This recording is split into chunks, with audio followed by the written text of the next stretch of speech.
Hi, this is Mike from Mike's Unboxing Reviews and How To, and today we're going to take a look at the Arctic Freezer 33.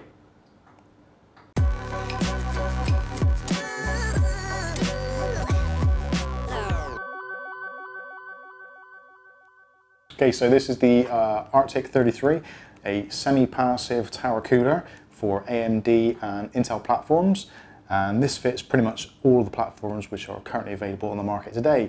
The one glaring omission is the AM3+, AM3, AM2, AM2+, but those platforms are pretty much dead and buried now, so it's not a great loss, and you've got to keep moving with the times, so this is the way forward. So let's have a look and see what is actually inside the box before we get into the specs. So we get a massive tower cooler. I say massive, it's not completely massive. I'm going to be comparing this with the Hyper 212 LED, which is over there, and a little bit shorter already, I noticed. I think this one's about 150mm, whereas that one, the Hyper 212, which is there and also in the machine there, is, I think it's about 153, 155mm tall. So it looks a little bit smaller already, but let's see what else is in the box. So fitting kit of some sort, and what we've got here. So there is a little mobile phone thing which you can scan. So that goes and takes you to the Arctic cooler installation instructions, because that is something we don't have. No installation instructions. Now, I think this is quite a newish thing for some manufacturers. They're trying to be very green, so all this packaging is basically recyclable. It's all cardboard, and they are trying to be a carbon neutral company. Carbon neutral. A lot of people trying to do that at the moment, so kudos to them for making a stab at it and trying to keep things recyclable. So what else we got here? So this kind of relates with the energy saving thing. The cooler is a semi-passive. So if the CPU temperature or case temperature is below a certain threshold, the fan just will not spin. So you're basically using no electricity, no RPMs, and silent cooling. As soon as you go over a certain threshold, then the fan will kick in, albeit quite quietly. And that is one thing that Arctic have always done really well. They've always had really, really low noise fans. Now this one I believe is down to 0.3 sound, which if you're into your audio stuff, that might mean something to you, but basically it means it's really quiet. So what do we get? So that is for your Intel systems. In this little baggie here, we have some of the GAMMAXX compound, which is really good compound. There's a set of rubbers there, which are for noise dampening for the fan. And there's another set of rubbers there, which again are for the fan, for noise dampening. So in the standard configuration with the fan that it comes with, in a push configuration, you just use one set of those. But if you get another fan, put it on the back, so you've got push-pull, then you can use those extra grommets just to give you a bit of sound deadening or anti-vibration from the clasps to the fan to the metal body. Talking of which, actually, it does come in the packaging with an extra set of spring clips. So if you wanted to add another fan, you just hook it up, put it on the back there. And actually, while I'm talking about the fan, before I go into what the fittings are, the fan itself has, I think, what they call PST. So it's PWM sharing technology. So you can get your PWM fan and plug it into this header. So two fans will share one header. So if you've only got one header on your motherboard, when you plug it in for the CPU fan, it doesn't matter if you've got two fans on there. So basically there's a splitter built in, which is a really nice feature. Okay, so let's have a look at the fittings. So we're going to concentrate on the AM4 connection, or socket, or whatever you want to call it, which is going to be in the system behind me. It's running a Ryzen 2200G, slightly overclocked, and it's getting slightly toasty with the Hyper 212 LED in there. Today I've had it on a benchmark and also a stress test with Prime 95, which you can possibly see the graphs for, and I'll show you the temperatures. But basically we're getting up into the very, very high 70 degrees.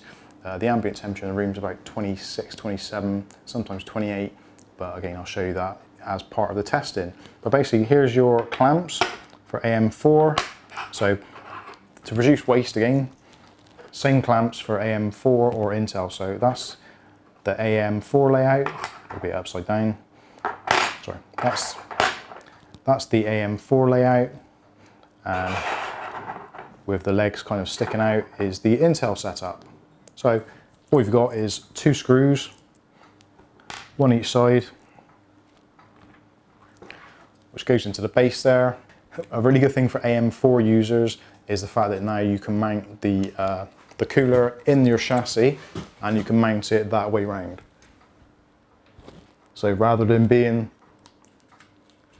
like that, you can have it like that. So it's taking the air as it's coming in from the front, blowing through your fan, and then out through the exhaust. So hopefully with a better air path, it should take a few degrees off the temperature, but we'll find out when we test it. Now there's 4 direct contact heat pipes on there, laid out in a specific orientation, so that when the air goes through the fan, it kind of dissipates out like that, which kind of takes away the whole kind of airflow pattern. But I suppose as it's going through the fins and spreading out, you're gonna get more surface area contact with the rest of the fins, so hopefully it should cool better. But anyway, we'll find out in a minute. Let's get this thing hooked up and in the machine and do some testing and see how really good it is, or how good it really is. See you in a minute. Right, first thing to do in preparation for this is to remove the fan, because you'll need to get access to the screws. So just unclip that, both sides, and then you've got access to the cooler.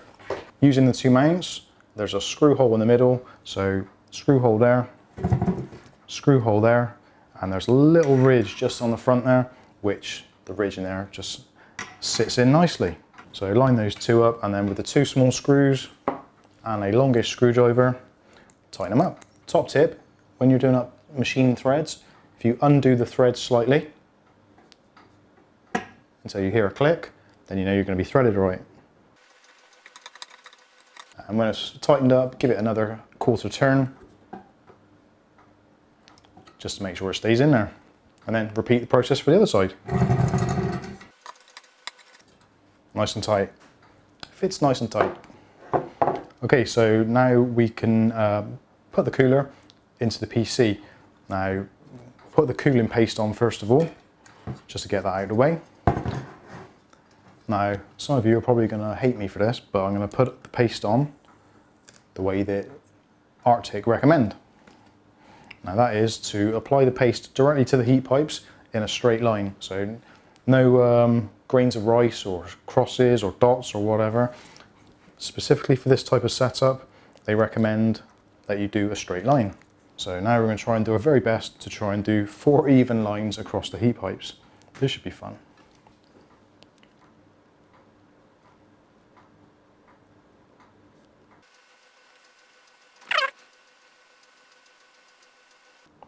I've got a little bit of paste left over, so we might as well put the lot on.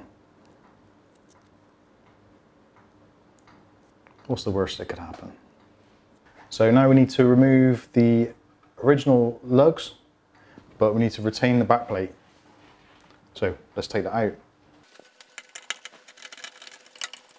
Okay, so this is the back plate, which is on the back of the AM4 motherboard.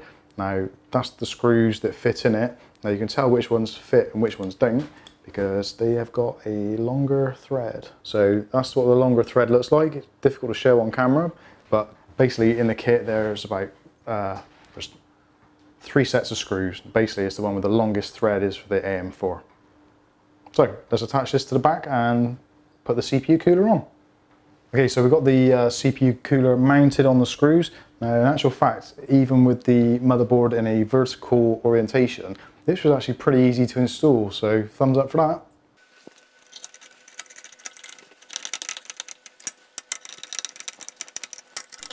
Okay, so we've got the fan installed now on the front with the spring clips. That was a relatively painless task. So I suppose really I'll turn it back on and make sure it actually works.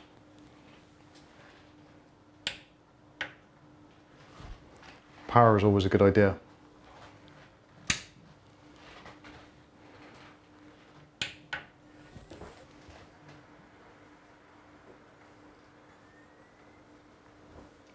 And there we are. Looks pretty nice. So passive mode, so the only thing that's cooling the CPU cooler at the moment, anything that's cooling the Ryzen CPU is the heatsink itself and the airflow which is being generated through the case. So next thing we do is to get the side panels back on, and let's do some stress testing and see how good this thing actually is. Okay, so we're back. So this has been running now for about 15-20 minutes, running Prime 95, doing the small FFT test, or whatever they call them, the one that generates the most heat on the CPU.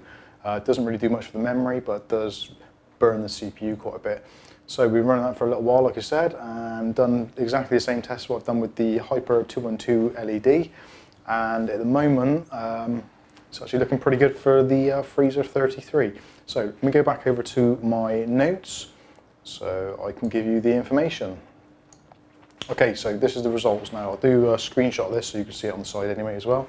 But the Cooler Master Hyper 212 LED, room temperature was 27 degrees, minimum speed was 729 RPMs, maximum speed was 1515 RPM, minimum system temperature, minimum system temperature 32 degrees, maximum temperature inside the system 79 degrees, minimum delta is 5 degrees from the ambient, and the maximum delta was 52 degrees above the ambient temperature.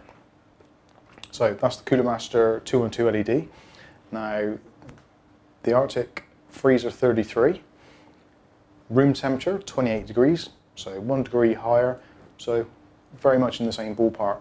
Minimum speed, obviously, as we've seen, was 0, didn't spin at all. Maximum RPM was 1386. The minimum temperature in the system on the CPU was 36 degrees, so a little bit higher as a minimum, but that's understandable because we had 0 rotations. Maximum temperature was actually lower, 76 degrees C, which actually surprised me, being the room is actually a little bit hotter. Well, marginally, but still a little bit hotter. I was expecting it to reach 80, but it didn't. It stayed at 76. So our minimum delta from the ambient was 8 degrees, and the maximum delta was 48 degrees. So between the two, there is 4 degrees difference. Now, I appreciate it's not a lot, but in some cases, pun intended, that could be the difference between crashing and playing a game, or whatever you may be doing. So, to round up, price-wise, Cooler Master 212 LED, you're looking on Amazon at the moment, around about 19 to 20 pounds. In the US, obviously, add on a little bit. But the Arctic Cooling Freezer, a little bit more expensive. So you're looking at about 23 pounds at the moment, so £3 in it. Now, the prices of both of these do fluctuate up and down. So sometimes the 212 LED can be 26, even 29 pounds. And I've seen the Arctic Cooling Freezer drop as low as 20 and go as high as 30. So depending when and where you buy these coolers, that's going to depend how good of a bargain you've got. But for the actual mounting system, and for the temperatures and for the noise, definitely the Arctic Cooling Freezer 33 gets a thumbs up from me.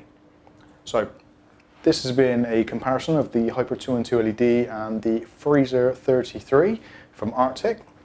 I've been Mike, this is Mike's Unboxing Reviews and How To, and we'll catch you again in the next video.